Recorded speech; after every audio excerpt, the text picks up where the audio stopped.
Hello बच्चों, तो आज हम लोग स्टार्ट करने वाले हैं यूरेटर। यूरेटर को अगर आयुर्वेद में कभी पूछ ले तो गवीनिया के नाम से पूछ लेता है। डेफिनेशन की बात करें इसकी, तो यूरेटर एक मस्कुलर ट्यूब है जो किडनी से यूरिन को यूरिनरी ब्लैडर तक ले जाता है। हर इंसान में 2 यूरेटर होते हैं, एक राइट की ओर और एक लेफ्ट की ओर। ठीक है, अगर इसकी लंबाई की बात करें तो लगभग 25 से 30 सेंटीमीटर होती है, यानी 10 से 12 इंच। किताब में 10 से 12 इंच दी है, तो कन्फ्यूज नहीं होना। 10 से 12 inch is equal to 1 inch में अप्रॉक्सीमेटली 2.5 सेंटीमीटर्स होते हैं, तो 10 से 12 इंच यानी कि 25 से 30 सेंटीमीटर। ठीक है, डायमीटर इसका 3 से 4 mm का होता है। सबसे नैरो 3 जगहों पर होता है। ठीक है, सबसे नैरो कहाँ पर? कंस्ट्रक्शन, उन तीन जगहों पर जहाँ पर सबसे नैरो होता है उन्हें कंस्ट्रक्शंस कहते हैं। ठीक है, उसे हम लोग आगे डिटेल में पढ़ेंगे। ठीक है, पार्ट्स ऑफ यूरेटर की बात करें तो यूरेटर को 3 भागों में बांटा जाता है: एब्डोमिनल पार्ट, पेल्विक पार्ट और इंट्राम्यूरल पार्ट। ठीक है, एब्डोमिनल पार्ट देखें पेट में, किडनी से पेल्विक ब्रिम तक, जहाँ पेल्विक ब्रिम होता है वहाँ तक। ठीक है, पेल्विक ब्रिम मतलब पेल्विस में पेल्विक ब्रिम से ब्लैडर तक पेल्विक पार्ट हो गया। इंट्राम्यूरल ब्लैडर के बॉल के अंदर जो पार्ट होता है उसे इंट्राम्यूरल पार्ट कहते हैं। ठीक है, कंस्ट्रक्शंस की बात करें, नैरो जहाँ पर बताया 3 जगह, ये सबसे एक पतली हुई है तो वहाँ पर देखते हैं। यूरेटर में 3 मुख्य संकुचन यानी नैरोइंग होते हैं जहाँ स्टोन्स फंस जाते हैं। वहाँ देखो इनका इंपॉर्टेंस क्या है, यहाँ पर स्टोन फंसने के सबसे ज़्यादा खतरे होते हैं। ठीक है, तो इसकी निमोनिक है पबी। पबी याद कर सकते हैं। पी से पेल्वी यूरेटिक जंक्शन, यू से ureter cross pelvic brim, ureter cross pelvic brim, तो यहाँ से पीबी यूबी आ जाएगा। ठीक है, और बी से आ जाएगा ब्लैडर वॉल एंट्री यानी इंट्राम्यूरल पॉइंट पर होता है। याद रखने की ट्रिक है, पब में पत्थर अटकता है। पब में पत्थर अटकता है, तो कैसे याद करें? पब में पत्थर अटकता है। ठीक है, इस तरीके से याद करें। हिस्टोलॉजी की बात करें अगर हम लोग, यूरेटर की दीवारों 3 लेयर से बनी होती है: म्यूकोसा, मस्क्यूलरिस और एडवेंटिशिया। ठीक है, आपके सिलेबस में क्या है कि हिस्टोलॉजी भी प्रत्येक ऑर्गन की पूछी गई है, तो इसलिए थोड़ा थोड़ा पढ़ते चलेंगे। वैसे नॉर्मली नहीं पूछता है, लेकिन अगर कहीं पूछ लिया, स्पेसिफिक करके अगर पूछ लिया तो आपको लिखना पड़ेगा। ठीक है, यूरेटर की दीवारें 3 लेयर से बनी होती हैं। कौन कौन सी? म्यूकोसा, मस्क्यूलरिस और एडवेंटिशिया। म्यूकोसा की बात करें, ट्रांजिशनल इपिथेलियम की बनी होती है म्यूकोसा।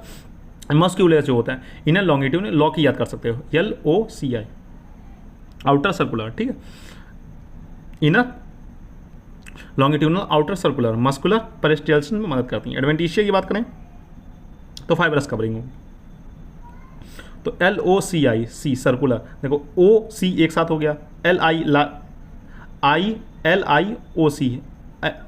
LIOC। ठीक है, इस तरीके से याद कर सकते हो, LIOC इस तरीके से याद करें, या लीको याद कर सकते हैं, लीको। ठीक है, इस तरीके से याद कर सकते हैं। ब्लड सप्लाई की बात करें तो अपर पार्ट जो होगा वो रीनल आर्टरी, उसकी ब्रांचेस से सप्लाई होता है। मिडल पार्ट गोनेडल आर्टरी यानी जो गोनेड्स को सप्लाई कर रही हैं, और lower artery vesicle, lower part जो होगा वेसाइकल आर्टरी। निमोनिक रीगोप यानी रीनल, गोनाडल और vesicle.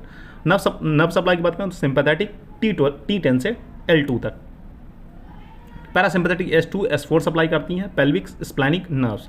Brain referred to lower abdominal groin, loin to groin. ठीक है, यूरेटिक पेरिस्टाल्सिस, मूत्र प्रवाह, तो यूरेटर में पेरिस्टाल्टिक मूवमेंट से यूरिन ब्लैडर तक जाता है, यानी यूरेटर में भी पेरिस्टाल्टिक मूवमेंट होती है, जिससे क्या होता है, मूत्र जो होता है मूत्र कहाँ से? किडनी से ब्लैडर तक पहुँच जाता है। ठीक है, यह ऑटोनोमस नर्वस सिस्टम द्वारा कंट्रोल होती है। ऑटोनोमस मतलब हमारे कंट्रोल में नहीं है, ऑटोनोमस अपने आप ही कंट्रोल करता है।